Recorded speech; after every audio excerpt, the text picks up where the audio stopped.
Seja muito bem-vindo ao canal da Igreja CI em Blumenau. Agora você vai assistir uma palavra que pode transformar a sua vida. Eu quero convidar você a identificar alguém que você conhece, que precisa ouvir essa mensagem, e você envie essa mensagem para ela, para que ela seja abençoada. Gostaria muito que você conhecesse as redes sociais da nossa igreja, para conhecer um pouco mais dos projetos sociais que trabalhamos, e você possa ficar por dentro de tudo que acontece aqui no CI em Blumenau. Deus abençoe e fique agora com a palavra.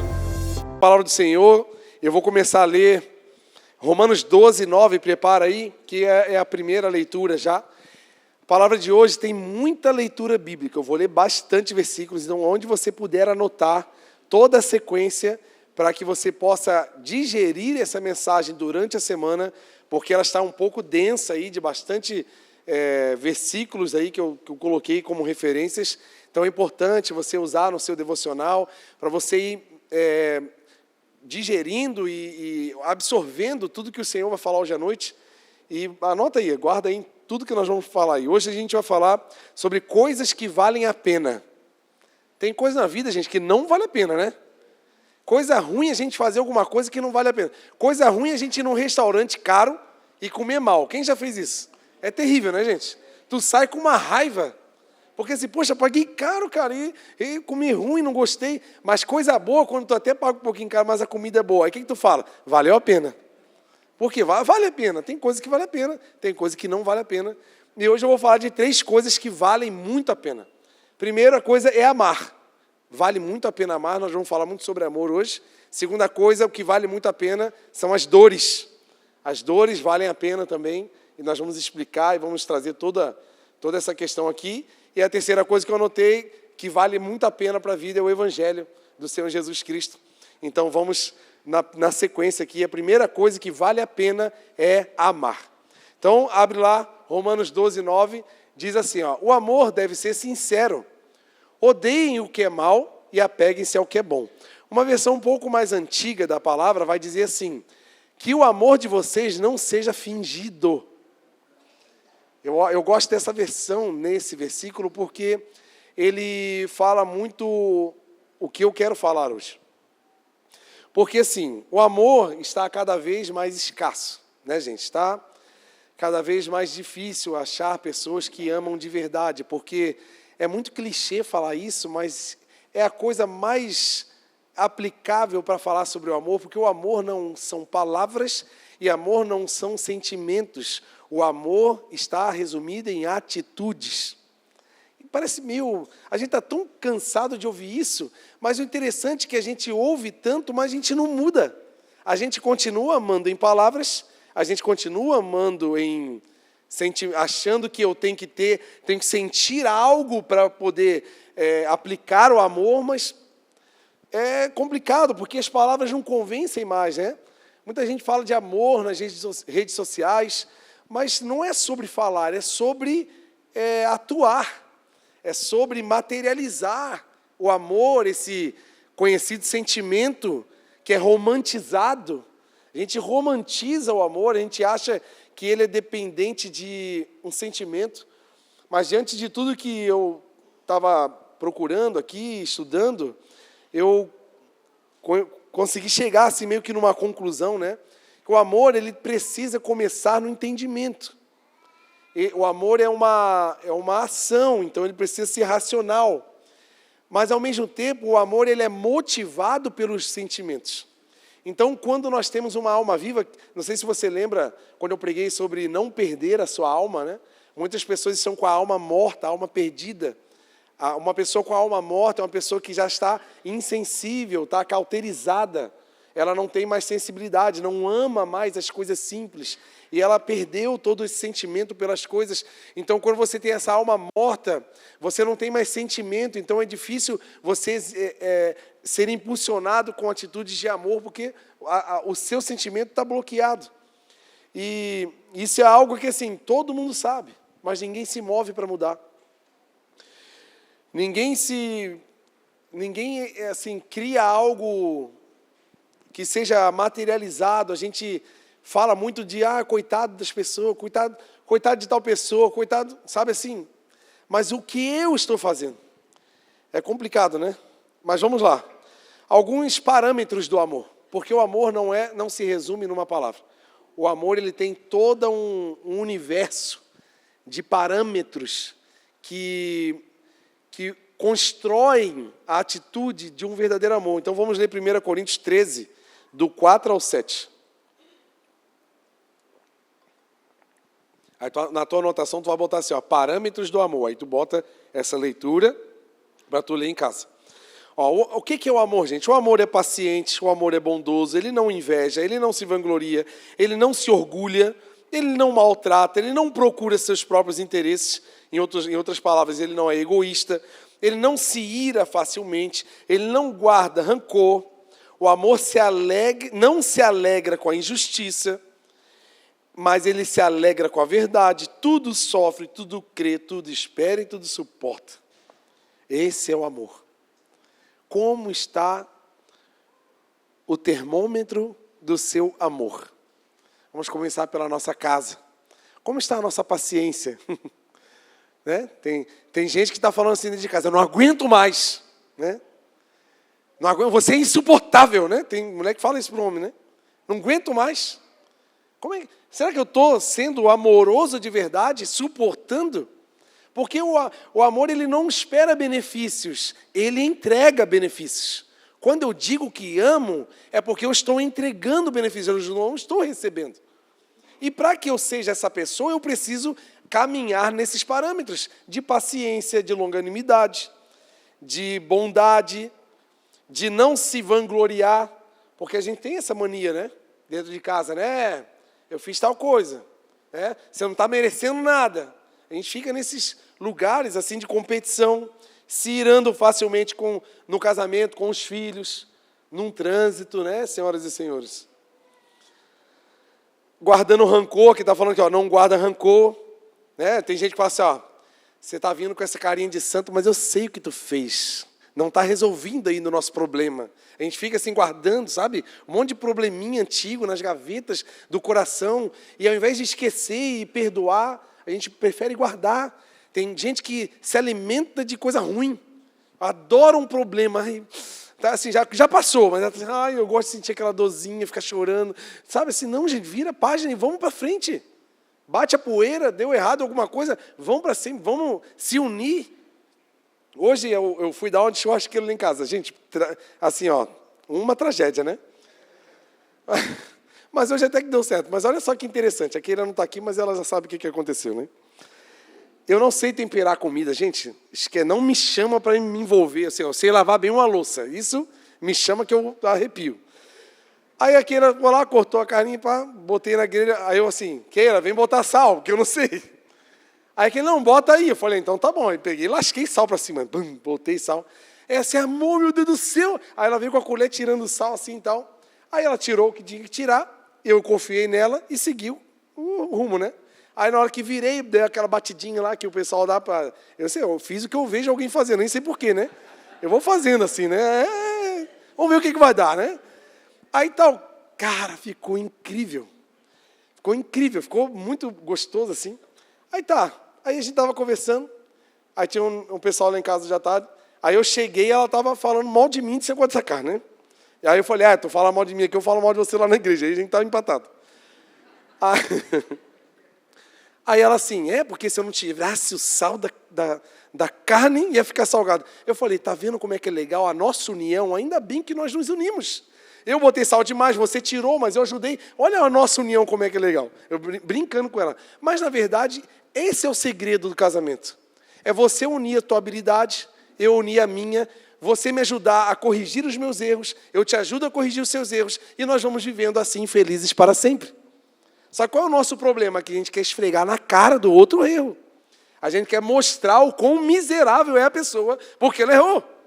Porque da última vez que ela não foi tirar o sal, não deu para comer. Mas ainda bem que nós nos unimos hoje em amor, e ela me ajudou, e não erramos. Então, está vendo aonde é que está o amor de suportar? Porque senão vira uma briga, e uma briga eterna. Porque daí sobe o orgulho, aí já era, né? Eu tenho várias desculpas, tenho vários motivos para me defender. E ela também tem vários motivos para se defender. E se a gente ficar nessa, a gente briga o resto da vida por causa de um grão de sal numa carne. Se você fizer uma lista das últimas vezes que você brigou dentro de casa, você vai ver quão idiotas eram os motivos pelos quais você estava brigando. Eu tenho certeza que eu também tenho uma lista hiper idiotas, assim, os motivos, ó, ridículos. E o amor precisa ser executado, gente, precisa ser praticado nesses parâmetros. Se eu não estiver vivendo com esses parâmetros, eu não estou vivendo em amor. Porque viver em amor é nesse parâmetro, é dessa forma. E o que acontece, gente? Por que a gente não consegue viver nesses parâmetros? Porque nós somos pecadores, né? E muitos de nós estamos deixando a natureza pecaminosa, a carne tendenciosa ao pecado, dominar as nossas escolhas. E por causa dessa dominação, a gente vai esfriando o quê? O amor. Vamos ler? Bota lá, Mateus 24, 12. Aí tu vai botar na tua anotação assim, ó, por que eu não consigo amar? Aí tu bota esse versículo aqui. Estou te ajudando a fazer teu devocional dessa semana aí, ó. Devido ao aumento da maldade, o amor de muitos... Sabe que às vezes o amor está frio? Não é porque falta sentimento, é porque tem muito pecado. É porque tem muito orgulho, tem muito rancor, tem muita carne, né? Tem muita coisa que está atenuando a força do amor que precisa estar viva dentro de nós. E essa atenuação, ela é gerada a partir do momento que nós damos lugar para a maldade. Para a maldade que está onde? Em nós.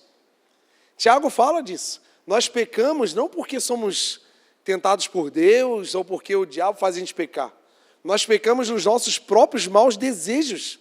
Nós vamos dando alimento a uma onda de desejos que está já dentro de nós, cada um numa área, e quando nós vamos alimentando essa onda fica incontrolável, e a gente vai alimentando essa onda. E quem é o diabo nessa história? O diabo é um surfista. Ele fica aqui, ó, na praia, segurando a prancha, esperando dar uma onda bem legal. Aí quando a sua onda está bem grande, bem alimentada, aí ele vai lá, ele pega a prancha e entra e surfa na onda que nós criamos. Aí ele cria oportunidades, aí ele faz um monte de coisa. Mas quem cria a onda de desejo somos nós. Por isso que a palavra diz, afastem-se de toda aparência do mal. Porque senão a gente vai se alimentando e depois fica incontrolável. E no fim disso tudo, o que acontece? O nosso amor, que é a essência de Deus. João fala que quem não ama não conhece a Deus, porque Deus é amor.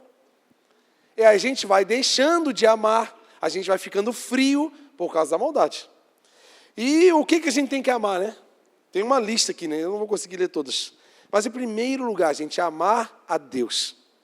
Amar a Deus sobre todas as coisas. Mateus 22, 37, abre lá.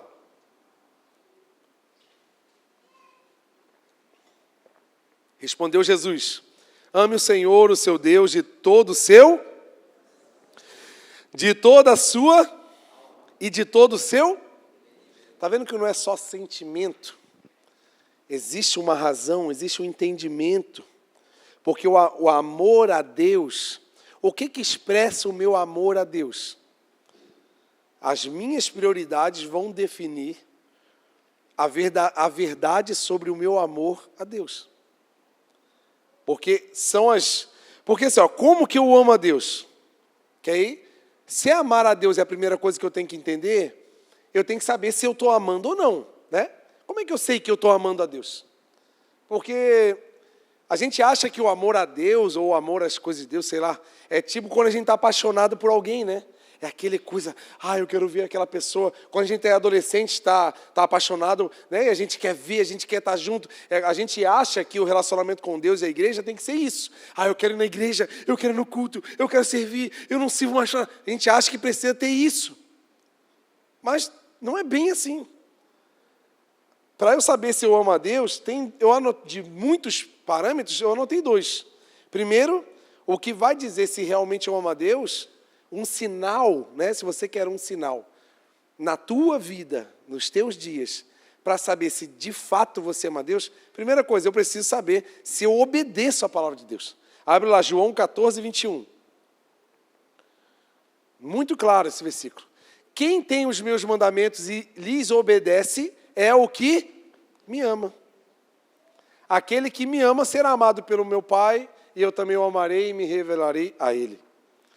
Talvez está faltando revelação da palavra na minha vida e na sua vida, porque está faltando amor. Amor em que aspecto? No aspecto da obediência da nossa vida, das nossas escolhas. Falei sobre isso alguns dias atrás, sobre pessoas que querem resistir o diabo de qualquer forma, mas eles esquecem que antes de resistir o diabo, nós temos que nos sujeitar a Deus.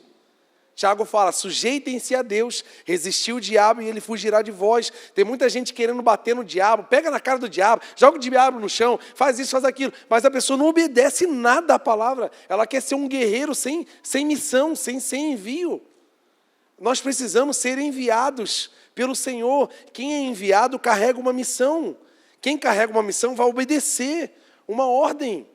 E às vezes a gente está aqui querendo se expor, mas sem obediência. Sem obediência não teremos respaldo. Então nós não teremos autoridade.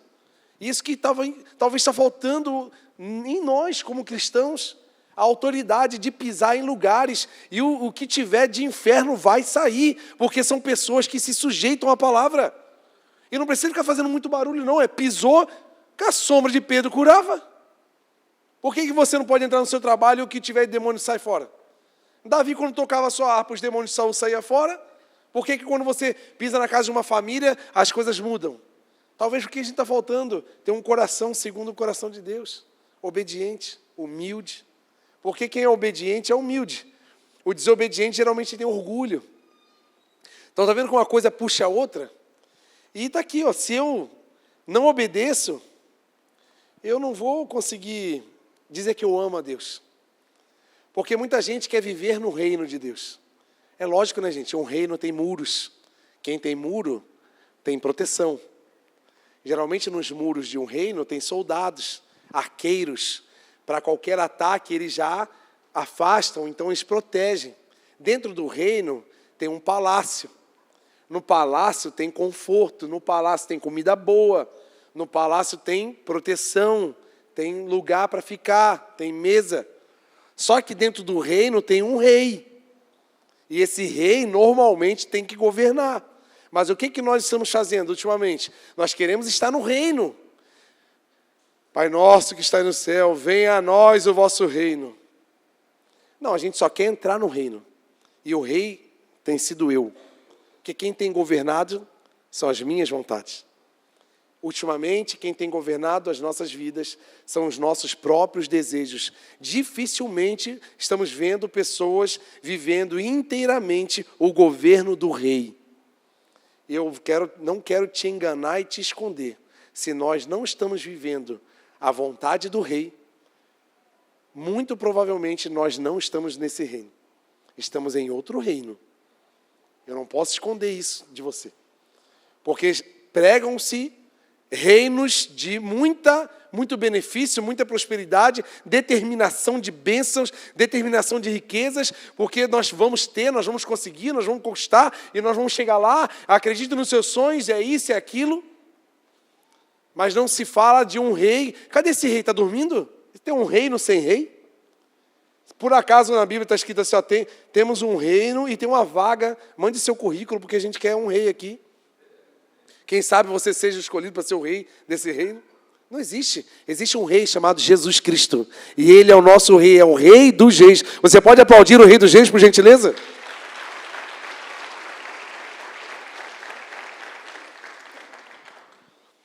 Primeiro sinal de que eu amo a Deus é se eu obedeço. Segundo sinal é se eu busco, em primeiro lugar, o reino, que eu estou falando agora.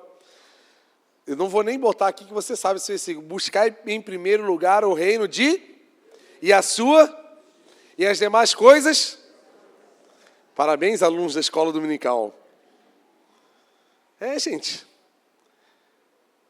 Quais são as minhas prioridades? Quais têm sido as minhas prioridades? Porque o que está no meu coração é o que vai me dominar. O que eu amo, o meu tesouro vai se tornar o meu Deus. E às vezes as minhas prioridades têm sido tudo menos o reino de Deus. Está falando que buscar primeiro o reino. O que é o reino? É ele reinando. Em primeiro lugar são as ordens do rei. E às vezes eu estou vivendo uma vida totalmente guiada pelo que eu acho legal, o que eu gosto, o que me faz bem. Gente, eu não estou dizendo sobre nós vivermos uma vida sofrida, de miséria, romantizando a miséria. Eu vou sofrer porque o crente tem que sofrer. Não, gente, eu tenho certeza que se nós de fato estivermos no reino, lá dentro tem um rei que se chama assim, o pastor, aquele que quando é o meu pastor, de nada eu vou sentir falta. É um reino de um rei que é generoso, é próspero, é bondoso, é longânimo. É um rei que ele fala assim, pode um filho pedir um pão para o seu pai, e o pai dá uma pedra? Claro que não. Quem dirá o Pai Celestial, que é um Pai generoso, que não vai deixar faltar nada para vocês? Então, às vezes, a gente tem medo de abrir mão do nosso reinado e deixar alguém reinar por insegurança. Mas será que eu vou ter as coisas que eu sonho? Será? Aí você lê Efésios 3:20, e ele tem o poder de atuar em nós infinitamente mais do que as nossas mais altas orações. Então, se você deixar o rei reinar na sua vida, você vai agradecer por coisa que você nem pediu. Você vai ver tanta coisa boa nesse reino de verdade, que é o reino do Senhor, que você vai olhar, meu Deus, eu tinha até vergonha de pedir isso, eu nem pedi isso para Deus, mas Deus me deu, sabe por quê? São as bênçãos transbordantes do reino de Deus. O reino de verdade, o reino que realmente tem um rei. Não o reino que eu crio, a minha imagem e a minha semelhança. Então, esses são os dois sinais. E aonde tem que ter amor, né? Em Deus, em primeiro lugar. Segundo, tem muitos, né? Mas eu trouxe 3. Amor no casamento, Efésios 5:25. Bota lá. Agora a mulherada vai aplaudir, que eu vou só bater nos homens hoje. Deixa a mulherada para outro dia. Maridos, aí a mulher fica bem olhando para ele assim. Você que está com o teu esposo do lado, fica olhando para ele assim, com uma cara assim, bem... Cada um de vocês deve amar a sua esposa assim como Cristo amou a igreja e entregou-se por ela. Ele está falando de amor, né? Assim como Cristo o quê? Amou. Ele amou como? Minha esposa... Sabe qual é o problema de muito machão, assim, os caras brutos, assim, macho alfa? Ele não fala que ama a mulher. E ele sempre vem com o papinho assim, ela sabe que eu amo ela. Não é assim, os machão? Obrigado. Vamos executar isso aí, os machão falam, olha para tua mulher e fala assim, mulher, eu te amo tanto, meu Deus, você chega até a doer em mim, fala assim para ela, olha para ela, chama ela, não fica assim, eu te amo, tá? Eu te amo. Olha para ela, filho de Deus, aproveita essa hora, vai que tu ganha a noite aí, a noite de festa, eita glória, tô investindo no teu casamento aí, cara. A gente tem que perder esses estigmas, esses sofismas, sabe, que, meu Deus do céu. A gente tem que amar a esposa no modelo de Cristo. Qual é o modelo de Cristo? Primeiro, é entrega. Tem muito marido egoísta, só pensa nele, só pensa nas próprias vontades, em todos os aspectos, físicos, sentimentais, materiais, em todas as áreas. O cara só pensa nele, ele não pensa em nada na esposa. A esposa parece estar só sobrevivendo em todas as áreas. Os aspectos do amor de Cristo pela igreja. Entrega, serviço. O que Jesus falou? Eu não vim para ser servido, eu vim para servir. E tem marido, cara, que parece um filho, deitadinho no sofá, esperando o Nescau. E a frutinha cortadinha para o maridão. Ai, neném. Por favor, gente. É legal ser servido, mas e você, serve? A sua esposa se sente servida por você? Ela se sente segura sabendo que você é um cara que serve a casa, serve a família? Porque aí que está, onde é que está a gente nessa história toda? Tem cara que é um reizinho sentado e a mulher é uma servente, uma empregada. Por isso que tem muitos casamentos indo, né, no automático, assim, numa frieza. Porque a mulher vai se machucando a vida inteira e o bonitão está ali, né? Está ali o rei, o neném. Se der uma mamadeira, ele pega assim. É só, experimenta. Quem tem um marido assim, faz uma mamadeirinha de mucilon para ele, se ele não vai pegar. Duvido que não pega. Meu filho. É um perigo esses caras. Entrega, serviço. Tu ri das graças dos outros, eu faço. O amor de Cristo pela igreja, outro aspecto, o amor incondicional. Aí eu vou pegar um pouquinho do lado da esposa, né? A esposa tem uma memória miserável. Porque tudo era assim, você lembra no dia 5 de novembro de 1955?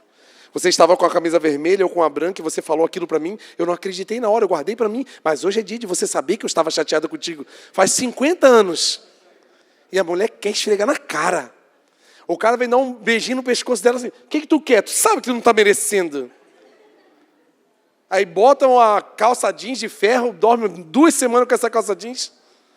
Botam uns cadeados na cintura. Acabou. Jogando, acha que a vida íntima é um jogo, é uma ferramenta de guerra dentro de casa. O amor é incondicional, gente. Você tem que olhar para o teu marido e falar assim, ó, tu não vale nada, mas eu gosto de você. É isso que a gente... Fala para o teu marido assim, tu não vale nada, mas eu gosto de você, homem. Ô, tranqueira que eu amo. Meu problema, chama esse meu problema que eu amo. O problema é todo meu. Esses 3 aspectos são principais para a nossa vida, gente. Para o nosso casamento, para o nosso dia a dia. Né? E a palavra do Senhor nos ensina a termos a atitude como a de Cristo. O que Filipenses fala? Que seja a atitude de vocês a mesma de Cristo Jesus. Que não se apegou, não se orgulhou, mas esvaziou-se. Sabe o que é se esvaziar? Se esvaziar do orgulho. Sabe quando tiver aquelas briguinhas bestas assim dentro de casa, se esvazia. Sabe assim? A briga geralmente começa por um motivo muito pequeno, mas se torna grande porque o orgulho cresce. E o orgulho dentro de uma briga de casamento, ele fica incontrolável, ele cria um monstro dentro de casa e vira uma briga incontrolável e sem tempo de terminar. Porque enquanto o orgulho estiver inflado, mas se esvazia. Se esvazia dos seus conceitos, do jeito que tu pensa. Sabe assim? Humildade. Falta, às vezes, no casamento, humildade. Outra coisa que nós precisamos amar, ó, Deus dentro do casamento e o amor ao próximo. Jesus sempre falou isso, né? Ame ao próximo como a si mesmo. Não é somente aquele, o que eu quero para mim, eu tenho que querer para o outro. Sabe assim, esse negócio de amar ao próximo tem me pegado assim, porque essa semana eu falei uma frase que provavelmente você também fala, e eu fiquei pensando nessa frase, eu achei que era de uma... sei lá, assim, eu fiquei meio preocupado comigo. Porque a gente fala educadamente e carinhosamente uma frase para todo mundo. O que a gente fala? Tchau, Deus abençoe. Não é assim? Deus abençoe. Eu não, Deus abençoe. Quem sabe você carrega uma bênção para essa pessoa. Só que nós não amamos o próximo como deveríamos, na medida que deveria ser. Então a gente prefere terceirizar qualquer esforço, qualquer sacrifício para um Deus que eu crio, que é abençoador, no lugar onde eu deveria estar abençoando. Estão entendendo, gente? É um pouco filosófico, né? Mas eu vou tentar diminuir assim a... É muito fácil, gente, falar, ei, Deus abençoe. Outra frasezinha que a gente fala assim, ó, Jesus te ama. Com aquela cara de crente, né? Cara de anjo, Jesus te ama, Deus abençoe.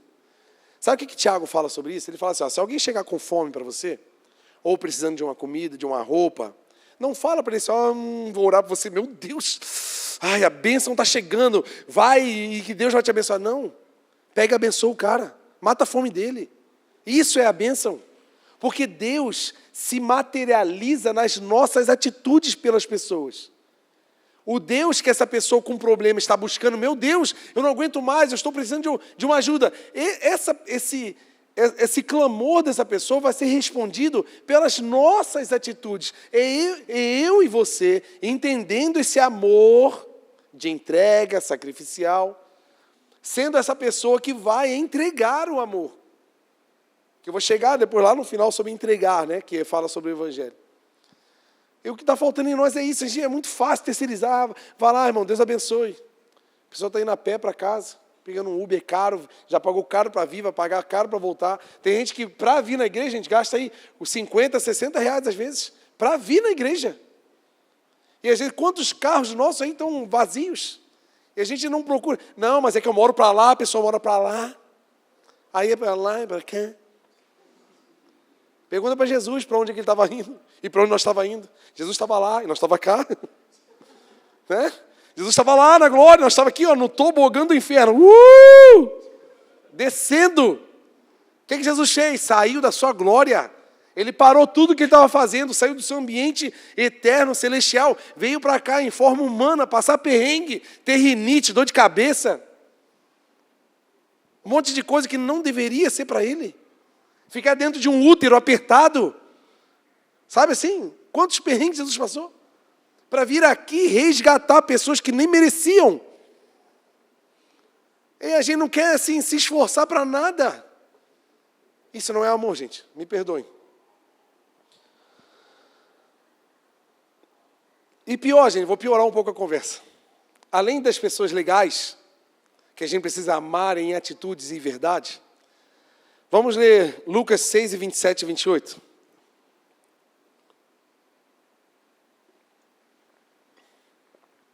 Mas eu digo a vocês que estão me ouvindo: amem os seus inimigos, façam bem aos que os odeiam, abençoe os que te amaldiçoam, orem por aqueles que os maltratam. Já estava difícil amar as pessoas legais. Já estava difícil expressar amor para aqueles que eu gosto. Agora eu tenho que expressar amor para aqueles que me odeiam. Parabéns.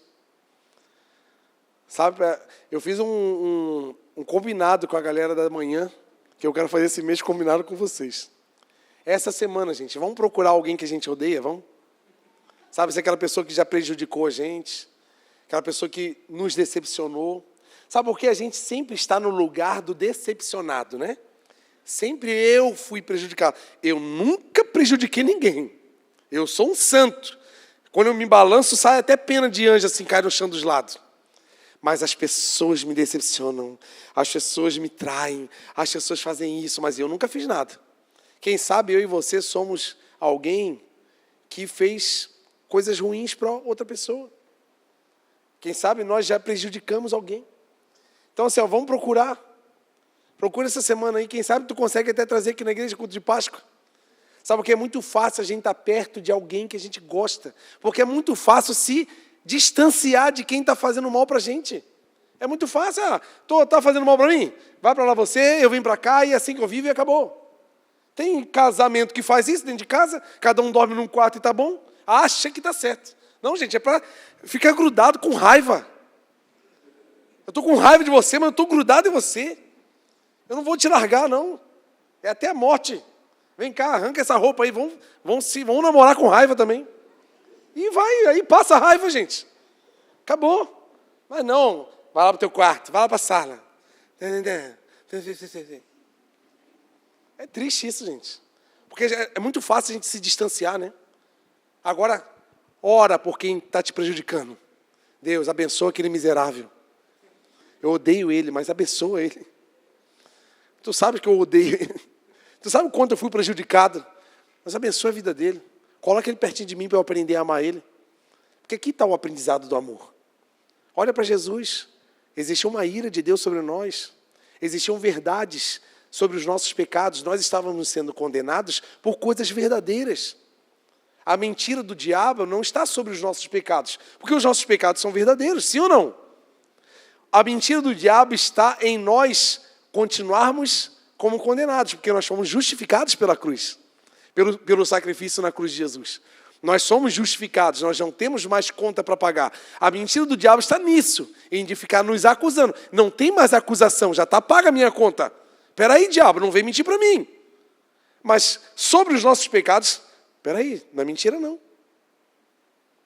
E a gente olha para Jesus nos olhando com tanto pecado e problema e nos amou. O que a palavra diz? Nós éramos inimigos de Deus. E o que Deus fez com nós? Deus amou você e eu de tal maneira que enviou o próprio Filho para nos salvar. Então está na hora de a gente mudar, virar essa chave, gente. Parar de arrumar inimizade. Então assim, para de arrumar inimigo, que tu vai ter que amar eles. Tem gente que ama arrumar um inimiguinho, assim, qualquer coisinha vira um inimigo. Não, comece a amar esse pessoal. Essa semana, busque. Sabe assim, cava o teu coração. Porque essas dores vão sair. Porque quando você amar, o amor vai trocar de lugar com o rancor que você está carregando.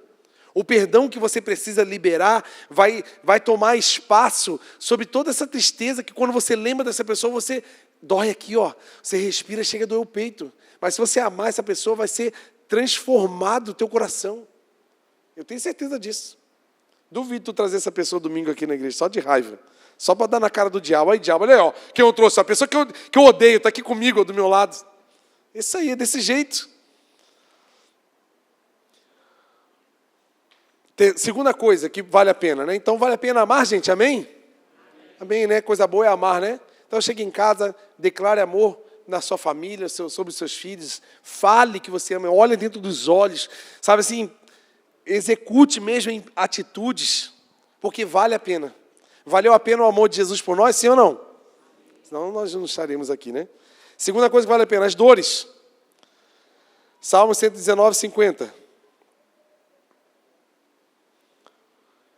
Este é o meu consolo no meu sofrimento. A tua promessa me dá vida.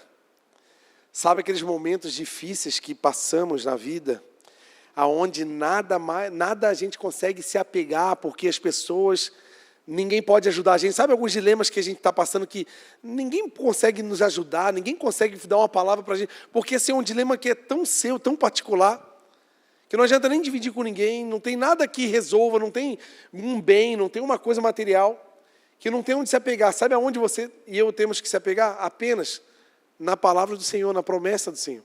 Tem momento difícil que eu já passei, que não tinha onde se agarrar, a não ser nas promessas que eu carrego do Senhor. E é isso que a gente precisa se agarrar nos momentos de sofrimento. Porque outras coisas são voláteis, são frágeis. Mas a palavra do Senhor é rica em fortalecimento. É uma rocha firme e inabalável. E no momento difícil que você estiver passando, não corra da dor, mas desfrute do cuidado do Senhor durante a dor. Porque Deus não livrou os jovens da fornalha, Ele livrou os jovens na fornalha. Ele livrou eles dentro da fornalha. Eles não arredaram o pé não, eles foram para cima. Então, assim, tem momento da vida que a gente vai passar por isso, né? E a única coisa que vai sobrar é uma palavra. Eu posso estar todo arrebentado, mas eu creio que o meu Redentor vive. Sabe assim, é não deixar essa chama apagar. Porque nas dores, né? Eu tenho aqui algumas coisas que nós vamos aprender com as dores. As dores nos fazem sofrer externamente, né? Mas se estivermos ligados no Senhor, o Senhor vai nos renovar. Vamos lá, abre 2 Coríntios 4,16. São as promessas, gente, que fazem a gente olhar para frente. É a palavra do Senhor que, apesar de um lugar de tristeza, dor e dificuldade que podemos estar vivendo hoje, quando a gente olha para a palavra, a gente tem um horizonte. A gente sabe, eu vou chegar naquele lugar, porque Ele vive, posso crer no amanhã. A promessa dele de voltar e nos buscar e nos levar para um lugar celestial, isso nos faz viver mais um dia e esperar nele. Então aqui, ó. Por isso não desanimamos, embora exteriormente nos desgastemos. Estamos desgastados. Eu não posso romantizar o sofrimento. Não está fácil. Está difícil. Não é fácil não, gente. Tem hora que tu vai para ultimamente eu tenho tido tanta atividade que até a hora que eu tenho vontade de chorar não dá tempo, eu tenho que fazer outra coisa. Deixa para chorar depois. Aí quando eu tenho tempo para chorar, já passou a vontade de chorar ainda. Deixa para chorar outro dia. É assim. Porque tem hora que não dá nem tempo de chorar. Porque é desgastante. As dores nos desgastam fisicamente e emocionalmente. Mas apesar disso, interiormente estamos sendo renovados dia após dia. Sabe por quê? O Espírito Santo não nos abandonou ainda. E não vai nos abandonar. Você pode olhar para a tua vida. Se você não tivesse Deus na tua vida, os dilemas que você já passou, jamais você estaria aqui hoje. Mas não porque somos fortes, não porque somos inteligentes, mas só porque Deus está em nós. Se Deus não estivesse na gente, a gente já tinha acabado com tudo. Sabe, a única força que tem feito você e eu ficar de pé na vida, é a força do Espírito Santo em nós. Fala com alguém do teu lado assim, o Espírito Santo está em você. Fala assim, o Espírito Santo se move em você. Lembra aquela música antiga? Você tem um valor, o Espírito Santo se move em você. Porque nós temos valor para Deus.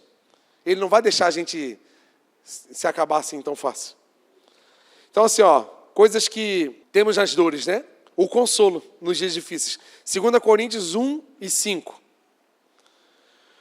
Pois assim como nos sofrimentos de Cristo, como os sofrimentos de Cristo transbordam sobre nós, porque aqueles que vivem o Evangelho de Cristo, vivem em obediência da palavra, vão sofrer como Cristo sofreu.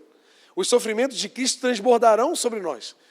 Também por meio de Cristo transborda a nossa consolação.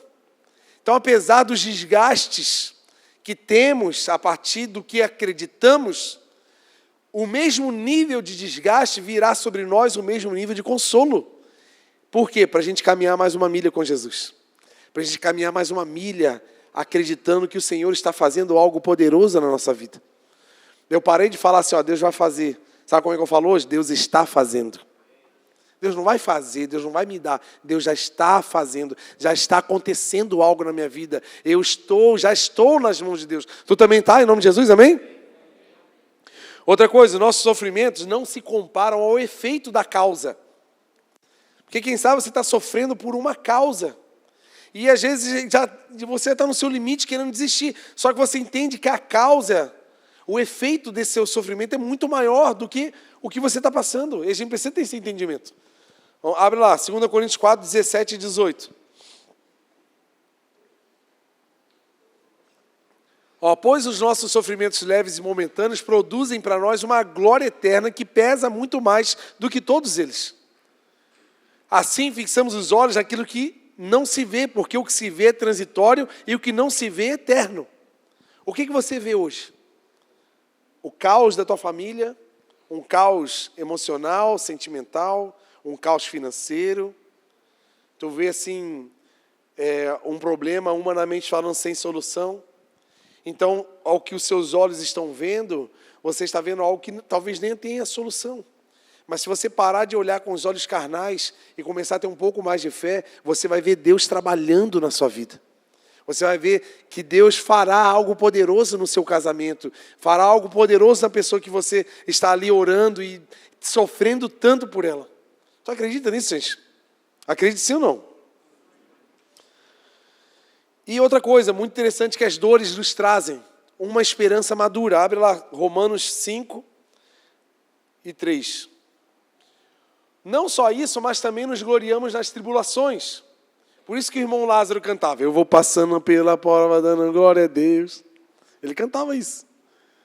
Porque sabemos que a tribulação produz perseverança. A perseverança é um caráter aprovado. Quem sabe o nosso caráter ainda não está aprovado, então estamos passando por algumas provações justamente para lapidar o nosso caráter, porque você sabe que nós saímos melhores depois de algumas lutinhas e algumas dificuldades. A gente sai um pouquinho mais humilde, né? Às vezes a gente é um pouquinho orgulhoso, aí algumas dificuldades vêm na gente para a gente ficar um pouquinho mais humilde, ou a gente fica um pouquinho mais amoroso, a gente fica um pouquinho mais cuidadoso. Por quê? Porque as dificuldades servem para isso também. O caráter aprovado produz uma esperança. E essa esperança, que é produzida pelas dores, pelas tribulações, é uma esperança verdadeira. Uma esperança diferente de muitas pessoas que estão colocando a esperança em governos, estão colocando a esperança de uma vida através de conquista de bens.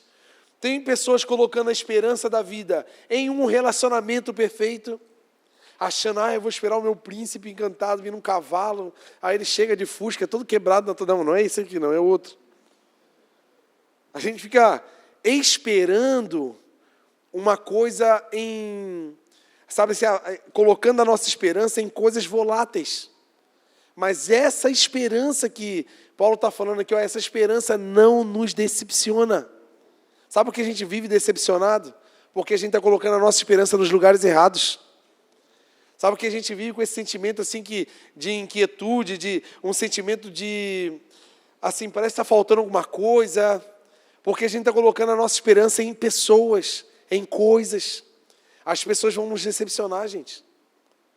Com as coisas se estragam, se vão. Mas a esperança em Deus é inabalável.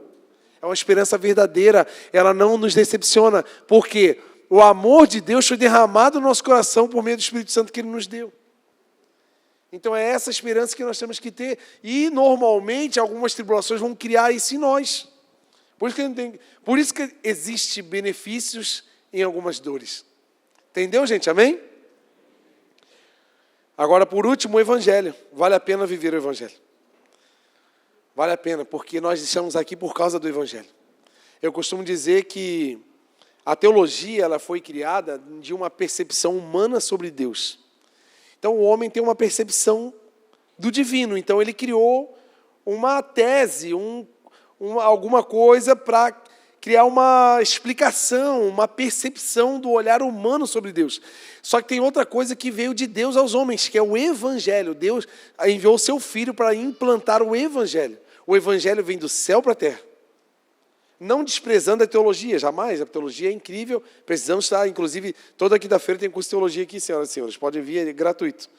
Mas o Evangelho é algo que veio de Deus. O Evangelho é a boa notícia da salvação, aquela na qual nós estávamos condenados eternamente. E Jesus veio trazer esse pagamento no nosso lugar, com misericórdia, graça. E essa implantação do Evangelho, através de Jesus, foi passada para nós como missão. Porque se eu e você estamos sentados aqui, se eu e você planejamos ontem, ou hoje de manhã, né, eu vou na igreja. Não foi assim, talvez hoje na hora do almoço você falou assim, ei, vamos tomar um café cedo que a gente vai na igreja. Por que tu veio na igreja? Porque o Evangelho chegou em você. Como que o Evangelho chegou em você? Alguém entregou. Como que entregou? Com muito sofrimento. Porque a implantação do Evangelho é sofrida. O preço da implantação do Evangelho é com entrega, sofrimento e sacrifício. Porque Jesus trouxe o Evangelho dessa forma. E às vezes nós não estamos vivendo o Evangelho de fato. E por isso que muitos estão na igreja há muitos anos e falam assim, não está valendo a pena essa vida. Sabe por que não está valendo a pena? Porque você não está vivendo o Evangelho de fato. Porque o Evangelho de verdade vale a pena. Porque o Evangelho, o sofrimento do Evangelho traz um efeito de vida eterna na humanidade. Não é à toa que nós estamos aqui. Agora nós precisamos entregar o Evangelho. Olha o que acontece aqui por causa do Evangelho. Mateus 5:11. Os efeitos do Evangelho. Bem-aventurados serão quando por minha causa os insultarem, os perseguirem. Jesus não mandou a gente amar os que nos fazem mal, os que nos maltratam? Está aqui. O Evangelho, a plataforma do Evangelho é o amor. Então se preparem para entregar o Evangelho para as piores pessoas que vocês conhecem. Porque a gente tem uma mania de odiar as pessoas, né? Se eu botar algumas fotos de pessoas famosas aqui, que você nem conhece pessoalmente, e provavelmente você nunca vai conversar com ela pessoalmente. Mas se eu botar aqui, você vai falar assim, eu odeio essa pessoa. Mas como é que eu odeio? Eu odeio essa pessoa, o que ela faz, o que ela é. Se a gente tem esse sentimento, nós não estamos preparados para viver o Evangelho, porque o Evangelho está para entregar para todos, inclusive nós recebemos mesmo não merecendo. Inclusive nós éramos pessoas odiadas. E a gente não lembra desse lugar, né, onde estávamos. Bem-aventurados, e mentindo disserem todo tipo de mal contra vocês. O 12. Alegre-se e regozijem-se, porque grande é a sua recompensa nos céus, pois da mesma forma perseguiram os profetas que viveram antes de vocês. Então está vendo que teve pessoas antes de nós que sofreram para implantar um evangelho no qual nós estamos vivendo hoje. Então o que eu entendo, gente? Todo o investimento que eu faço hoje no Evangelho, seja da minha mão de obra, seja do meu tempo, seja dos meus recursos, eu não estou investindo só para o agora. O meu investimento de vida no Evangelho está colocando e projetando o Evangelho para as próximas gerações. Pessoas que nós nem vamos conhecer. Milhares de pessoas que serão alcançadas através de atitudes que eu e você estamos tomando hoje. Hoje. Nós vamos chegar nisso aqui. Então, para quem entende a causa do Evangelho, não se distrai com as dores que o Evangelho causa. Como Jesus, né?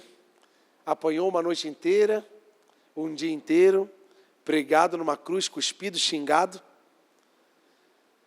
E ele ainda estava falando assim, em amor.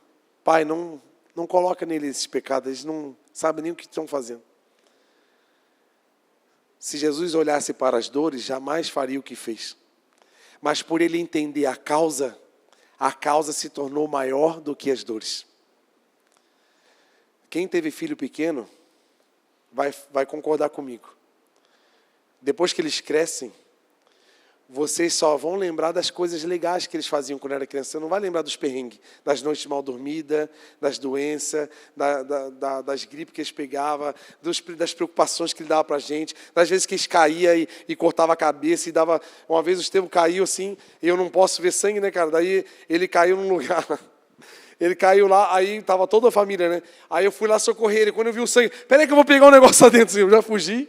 Aí meu sogro socorreu, pegou e ajudou, fomos lá, ele enfaixou a cabeça, costurou. Pouco a gente lembra das coisas ruins.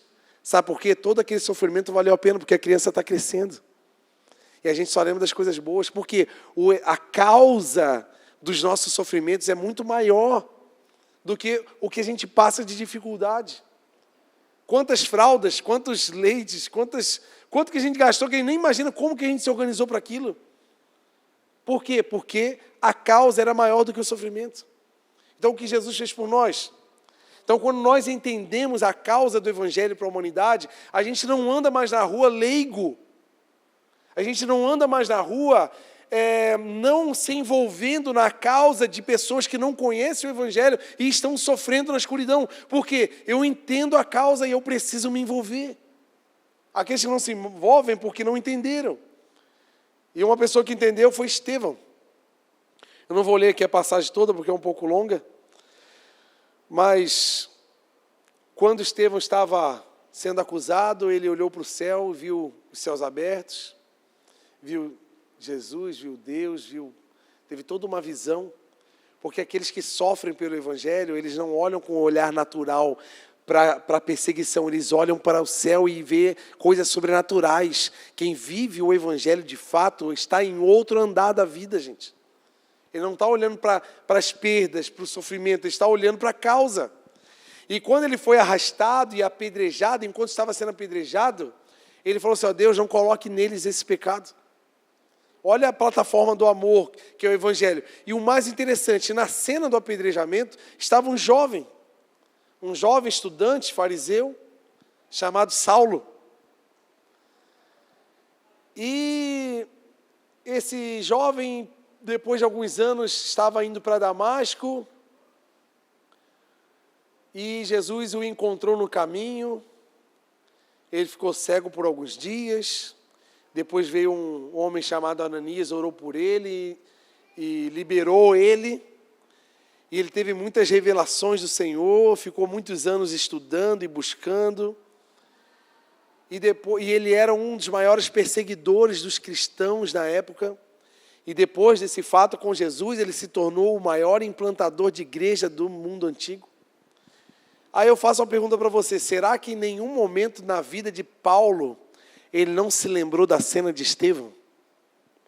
Tipo assim, cara, se aquele rapaz aceitou ser apedrejado por uma causa que eu nem conhecia, será que eu também não vou ter a mesma fibra dele? Será que Estevão não se tornou um padrão para Saulo? Mas vocês acham que Estevão estava preocupado em se tornar um padrão para alguém? Será que Estevão sabia que a atitude dele ia causar um impacto no coração de Paulo, para ele depois ter fôlego para trabalhar e entender que ele precisava entregar a sua vida para o Evangelho, no mínimo no nível de Estevão? Por que eu estou falando tudo isso, gente? Porque a nossa vida se torna parâmetro para outras pessoas. O seu nível de entrega hoje para o Evangelho, que às vezes a gente acha que não vale a pena, às vezes a gente acha que não está alcançando ninguém, vão ter pessoas que serão salvas, serão alcançadas pelo Senhor, através de atitudes nossas, que em gerações, pessoas que a gente nem vai estar aqui para ver, vão se entregar para Jesus, por causa de atitudes hoje que nós estamos tomando. A amplitude do Evangelho sempre é muito maior do que as nossas entregas.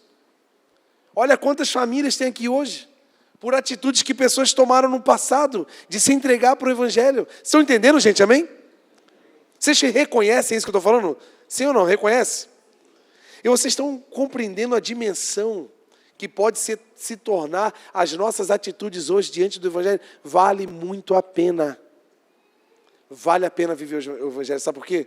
Valeu a pena para Estevão, porque hoje eu e você estamos aqui. Se eu pudesse ver eles agora, ou quando eu ver lá no céu, eu vou abraçar e falar assim, gente, obrigado, valeu a pena o esforço de vocês, porque eu estou aqui também com vocês. E eu não estou sozinho, olha um monte de gente que Deus me usou para trazer. Valeu a pena o esforço, valeu a pena a entrega, valeu a pena. Eu trouxe aqui alguns relatos, né? Olha aqui, ó, imperadores que perseguiram o Evangelho. Depois de Estevão, ali para frente, né? O primeiro movimento oficial de Roma contra os cristãos foi com Nero. Nero, ele fazia tochas humanas de cristão. Nero, olha aqui algumas coisas que ele fez. Ele colocava cristãos vestidos de pele de animais e jogava para os cachorros comer.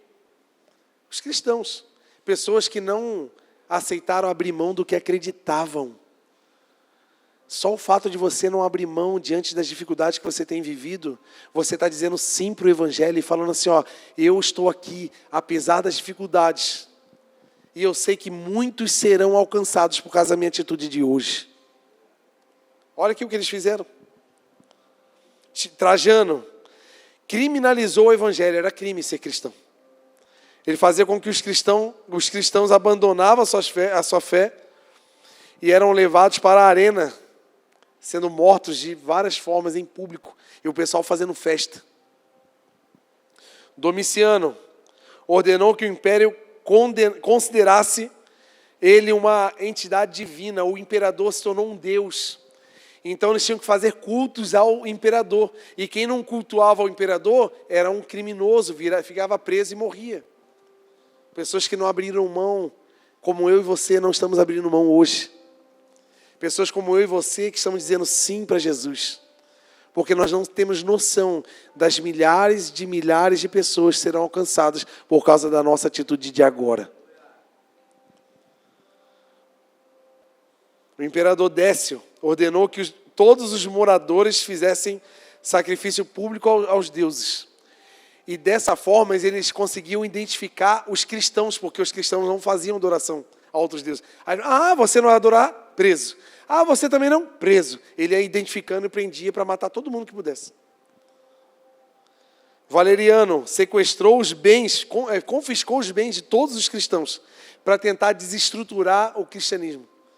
Não sabe ele que o cristianismo chegou em 2025 e nós estamos aqui adorando a Deus. Não conseguiu desestruturar. Não conseguiu.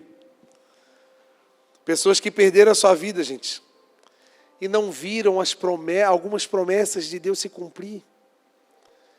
Sabe assim, aqueles que vivem atrás de promessas físicas, materiais, e se frustram porque algumas delas não acontecem, e acham que a vida do Evangelho está limitada a ganhar coisas de Deus, ganhar mimos de Deus. Sendo que não está vivendo zero o Evangelho de Jesus Cristo. E para terminar, vou ler aqui, Hebreus 11:36, que é o que rege, gente, a minha vida ministerial. Eu costumo falar aqui para a igreja, né? Talvez não vai dar tempo de eu ficar rico. Talvez não vai dar tempo de eu ficar magro. Talvez não vai dar tempo de eu comprar minha casa na praia. Talvez não vai dar tempo de eu fazer a viagem dos meus sonhos. Mas tem que dar tempo do Evangelho ser entregue. Eu tenho que arrumar tempo para isso, gente.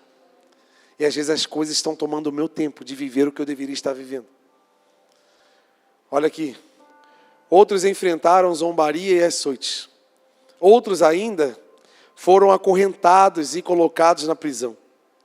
Apedrejados, cerrados ao meio, postos à prova, mortos ao fio da espada. Andaram errantes. Atos 8, né? Depois da morte de Estevão, muitos deles tiveram que fugir, foram para Samaria, Cesareia, e fugiram errantes. E pregaram o Evangelho nas cidades inteiras aceitaram a Jesus. Mas tiveram que fugir. Vestidos de pele de ovelha, de cabra, necessitados, afligidos e maltratados. Onde é que está o Evangelho da prosperidade aqui, hein, gente? Onde é que está o evangelho dos meus sonhos? Você vai realizar os meus sonhos. Você vai ter a casa que tu quer. Você vai ter o conforto que você merece. Onde é que está? O que eles ganharam? Sabe o que eles ganharam? A nossa vida aqui hoje. Não valeu a pena humanamente falando. Não valeu a pena mesmo. Não valeu a pena. Perderam a própria vida. Mas ganharam famílias para Jesus que estamos aqui hoje.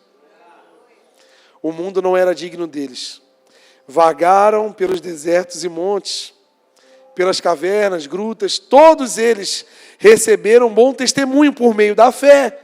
No entanto, nenhum deles recebeu o que havia sido prometido. Meu Deus.